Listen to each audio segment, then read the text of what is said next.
Hi guys, இது உங்கள் part time travellers Tamil channel. இன்றைக்கி டே 4. ஆக்சுவலாக நேற்று கொழுக்கு மலையோடு முடிச்சிட்டோம். ஏன்னா ரூமுக்கு ஒர்க் பண்ண ஆரம்பிச்சிட்டோம். ஆஃபீஸ் வேலைனால எப்பயும் போல் ரெகுலர் லைஃப் தான் போச்சு. ஸோ இன்றைக்கி காலையில் செக் அவுட் பண்ணிவிட்டு 3 ஸ்டெர்லிங்லேருந்து கிளம்பியாச்சு. இப்போ வெளியே ஒரு நல்ல பிரேக்ஃபாஸ்ட்டு கடை ஒன்று இருக்குது. அதான் இட்லி வடை அதெல்லாம் இருக்குது. அங்கே போய் சாப்பிட்டுட்டு ரைட்டாக மூணார் போய்ட்டு மூணார்லேருந்து மறையூர் ரூட் போகலான்னு ஒரு ஐடியா இருக்குது. வாங்க அப்படியே போகும்போது பார்ப்போம்.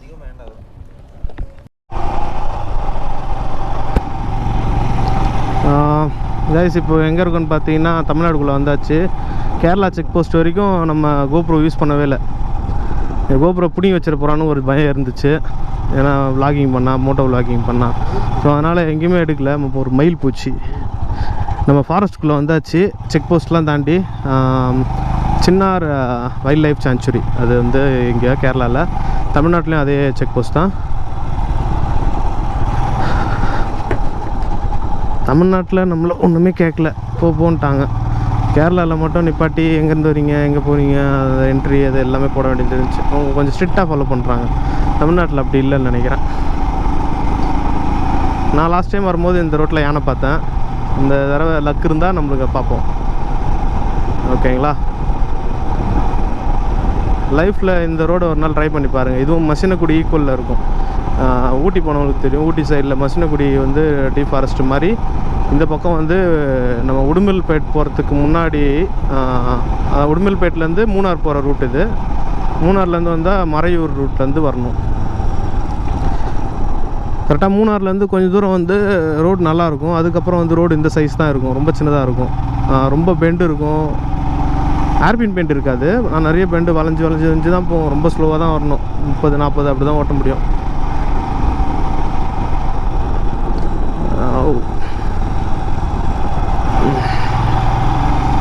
காலையில் சாப்பிட்டாச்சு. காலையில் என்ன சாப்பிட்டோன்னு கேட்டிங்கன்னா, ஆளுக்கு ஒரு 2 இட்லி வடை. நடுவில் வரும்போது கடையில் நிறுத்தி சாப்பிட்டுட்டு உடனே வண்டி எடுத்தாச்சு.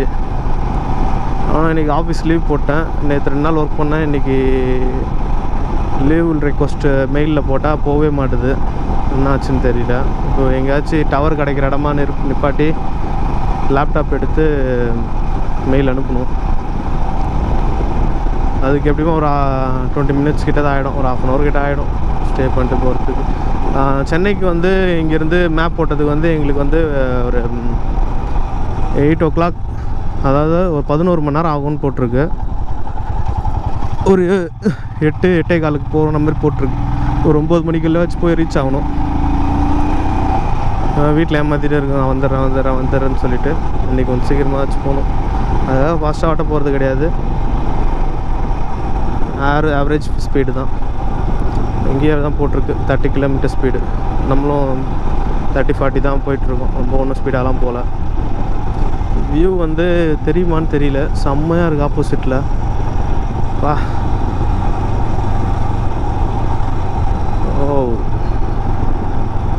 நான் ஆல்ரெடி கீழே வந்தாச்சுன்னு நினச்சேன். இன்னும் கீழே இறங்கிட்டு தான் இருக்கும்.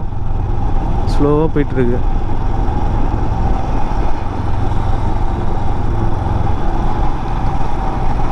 நீங்கள் எங்கேயும் சுற்றி பார்க்கலங்க. டேரெக்டாக காலையில் கிளம்பி நேராக வீட்டுக்கு தான் போயிட்டுருக்கோம்.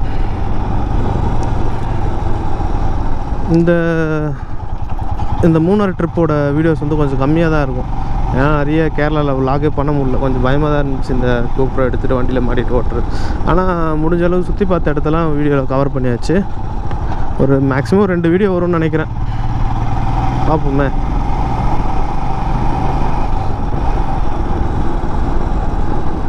நம்ம ஊரில் ஒன்றும் பிரச்சனை இல்லை மோட்டோ விலாகிங். அதுவும் பிளான் பண்ண போகிறாங்கன்னு சொல்கிறாங்க. அது எப்போ தெரியல. அது ஒரு சில பேரால் வர்றது. ஒரு சில மோட்டோ விலாகர்ஸ் அந்த மாதிரி நடந்துக்கிறாங்க. ஸோ அதனால் மொத்த மோட்டோ விலாகர்ஸுக்கும் கெட்ட பேர் ஆகிடுது. எவ்வளோ நல்ல மோட்டோ விலாகர்ஸ்லாம் இருக்காங்க. அதெல்லாம் ரொம்ப அண்டர் ரேட்டடாக இருக்குது. நான் என்ன சொல்லலை, நான் இப்போ தான் வளர்ந்துட்டு வரோம். எங்களுக்கு இந்த 1500 சப்ஸ்கிரைபரு ரொம்ப பெரிய விஷயம். இப்போது நாங்கள் ஒரு 124 வீடியோ போட்டிருக்கோம். அந்த 124 வீடியோவுக்கு எங்களுக்கும் 1500 சப்ஸ்கிரைபர் தான் இருக்குது. ஆவரேஜாக ஒரு 10-15 சப்ஸ்கிரைபர்ன்ற மாதிரி மாதம் ஏறிட்டு இருக்கு. வியூஸும் வந்து பார்த்திங்கன்னா மேக்ஸிமம் ஒரு 500 வியூஸ் இல்லைனா 1000 வியூஸ் தான் போயிட்டுருக்கு. ஒரு நம்பிக்கை தான், நம்ம வந்து முடிஞ்ச அளவுக்கு நம்மளோட பெஸ்ட்டை கொடுப்போம். அதோட ரிசல்ட் இப்போ வரலனாலும் ஒரு நாள் கழித்து வரும். ஒரு வருஷத்தில் ஒரு வருஷன்றேன், ஒரு சில டைம் வந்து அது பீக் ஆக வாய்ப்பு இருக்குது. அந்த பீக் ஆகிற டைமுக்காக தான் வெயிட் பண்ணுறோம். அதே மாதிரி ஒரு சில அண்டர்ரேட்டட் யூடியூபரும் இருக்காங்க, மோட்டோ விளாகர்ஸு, அவங்களையும் சப்ஸ்கிரைப் பண்ணுங்கள். இந்த எவ்வளோ பேர் கிரிஞ்சு பண்ணிட்டு சுற்றிட்டுருக்கானுங்க. அவனுங்களாம் என்ன பயங்கரமான சப்போர்ட்டு, பயங்கரமான சப்ஸ்கிரைபரு, பயங்கரமான வியூஸு என்னென்ன போகுது. வயிற்றுச்சில் பேசுகிறேன்னு நினைக்காதீங்க, அதான் உண்மை. எனக்கு தெரிஞ்சு கொஞ்சம் சில பேர் இருக்காங்க, அவங்க பேர் நான் எக்ஸாக்டாக ஒருத்தராக சொல்ல முடியாது. எனக்கு தெரிஞ்சு கொஞ்சம் பேர் இருக்காங்க, அவங்க சூப்பராக பண்ணுறாங்க. நாங்களாம் அவங்கள பார்த்து தான் இன்ஸ்பயர் ஆகி இந்த மாதிரி பண்ணலாம், நம்மளோட வீடியோவும் நம்ம வந்து சேவ் பண்ணி வைக்கலான்ற மாதிரி சேவ் பண்ணி வச்சுருக்கோம் யூடியூப்பில். இப்போது எனக்கு ஒரு 50 வயசு 60 வயசு ஆகிட்டு நான் எங்கேயுமே போக முடியல அப்படின்னும் போது நான் வீட்டில் உட்காந்துருக்கும் போது என் வீடியோ பார்க்கறதே எனக்கு டைம் இருக்கேன். ஏன்னா அவ்வளோ மெமரிஸ் நான் சேர்த்து வச்சுருப்பேன். அதுக்காக தான் மோஸ்ட்லி நாங்கள் வீடியோ எடுக்கிறது. அதுவும் இல்லாமல் நாங்கள் போகிற இடத்தோட இன்ஃபர்மேஷன் கொஞ்சம் பேருக்கு தெரியணுன்றது தான் நாங்கள் வீடியோ போடுறது.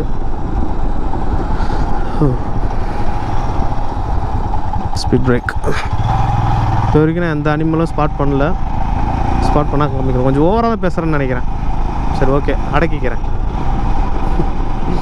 பார்ப்போம், இன்னும் கொஞ்சம் நேரம் கழித்து பார்ப்போம்.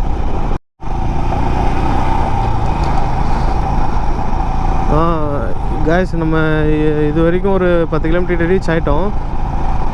ஃபாஸ்ட் முடிய போகுதுன்னு நினைக்கிறேன். எந்த அனிமலும் ஸ்பாட் பண்ணல, ஒரு யானை கூட பார்க்கல. யானை இப்போ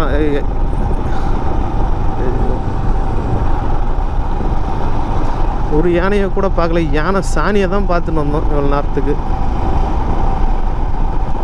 அதான் எல்லாம் ரொட்டேட் ஆகிட்டே வந்துட்டு இருந்துச்சு.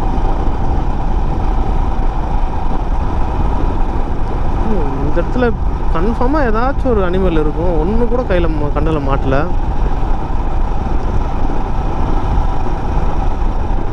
நம்ம லக்கு அவ்வளோதான் போல இன்னைக்கு.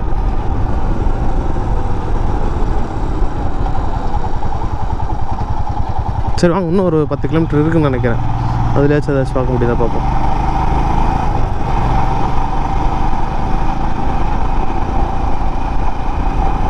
ரோடு அருமையாகுது, ஆனால் ஸ்பீட் பிரேக் போட்டு வச்சுருக்காங்க. ஸ்பீட் பிரேக் இல்லைன்னா நம்மளுக்கு பறப்பாங்களே, அதுதான் இந்த ஸ்பீட் பிரேக். இதை பாருங்கள், யானை சாணி.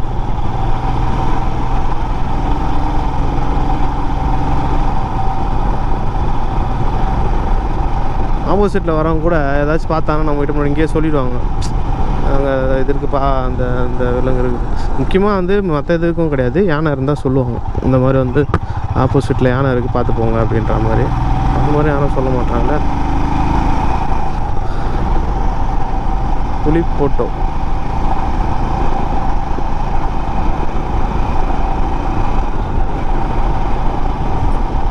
இப்போ நியூஸில் வரும் பார்த்தீங்களா, இந்த யானையின் அட்டகாசம் தாங்க முடியவில்லை, இந்த யானை வந்து ஊருக்குள்ளே வந்துருச்சு அப்படின்னு சொல்லிட்டு. அதான் இந்த ஃபாரஸ்ட் வந்து நியர்பை நிறைய ஊருங்க இருக்கும். ஸோ அப்படியே அந்த ஊருக்கு வந்து அந்த விலங்குகள்லாம் இறங்கிடும் அவங்களோட விவசாய நிலத்தில்.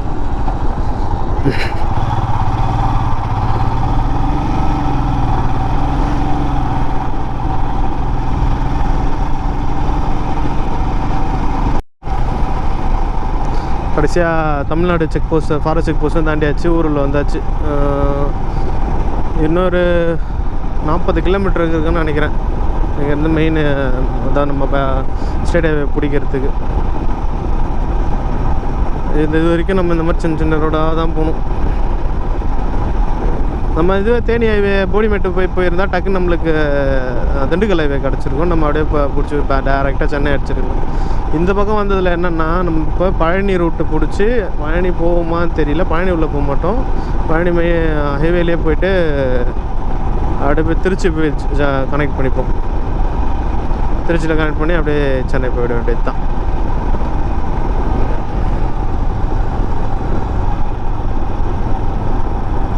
Check post.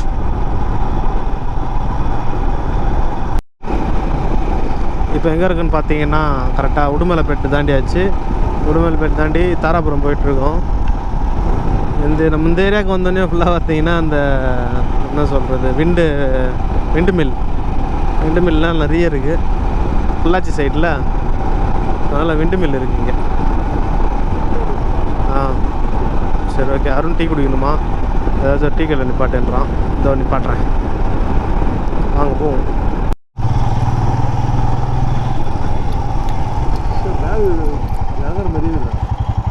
என்னடா கரூர் எப்படி காமிக்குது? கரூர் எப்படி காமிக்குது? என்னாச்சா? இப்போ கரூர் போயிட்டுருக்கோம். கரூர்லேருந்து முசிறி, பெரம்பலூர், விழுப்புரம் அப்படி போயிடலாம் சென்னைக்கு.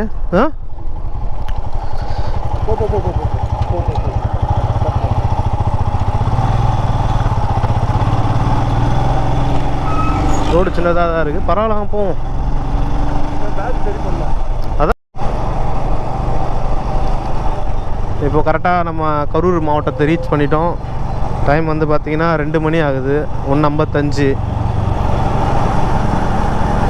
இப்போது 300 மீட்டர்ஸில் ரைட் எடுக்க சொல்லுது. நேராக போனால் திருச்சி. 300 மீட்டர்ஸ்னால் அந்த பிரிட்ஜுன்னு நினைக்கிறேன். எப்படி ஏன் இந்த மாதிரி சொல்லுது? முசிறி போய் போகணுன்னு காமிச்சது மேப்பில். நேராக போனாலே திருச்சி வந்துடுது. இந்த ரைட் ஆச்சா? நேராக போனால் திருச்சின்னு காமிக்குது. Okay okay. அது ஊர் உள்ள போய் போதா? அப்பாடி. கரெக்டாக டவுனில் இருக்கும். நம்ம கரூர் டவுன் தானே இது? கரூர் டவுன் தானே இது? 2 கிலோமீட்டரில் 2 கிலோமீட்டர் டவுனு. ஆமாம், எப்படி போய் உள்ளே போகுது. அவுட் ரிங் ரோடு மாதிரி சும்மா சுற்றிட்டு உள்ளே போகுது. Okay okay. அப்பயும் நம்ம திருச்சி போக மாட்டோம்ல, பெரம்பலூர் தானே போவோம். திருச்சி தாண்டி. ஆமாம், திருச்சி அது பக்கம் போயிடும். நம்ம பெரம்பலூர் வந்து விழுப்புரம் வந்துடுவோம்ல அப்படி. கரெக்டு. வேடச்சந்தூர், அரவங்குறிச்சி, திண்டுக்கல். இந்த பக்கம் போனால் சேலம், பெங்களூர். இதுதான் வச்சு அந்த சேலம் பெங்களூர் ரூட்டு. இந்த ரூட்டு தான். நீ கேட்டிய சூப்பர் ஹைவே இதுதான். அது செம்மையாக இருக்கும் அந்த highway, Salem Bangalore route highway. பா இங்கே வெயில் சரியான வெயில்ப்பா. வெள்ளை அடித்தா மழை அடிக்குது, எல்லாம் வெயில் பொழந்து கட்டுது நம்ம ஊரில். சரி வாங்க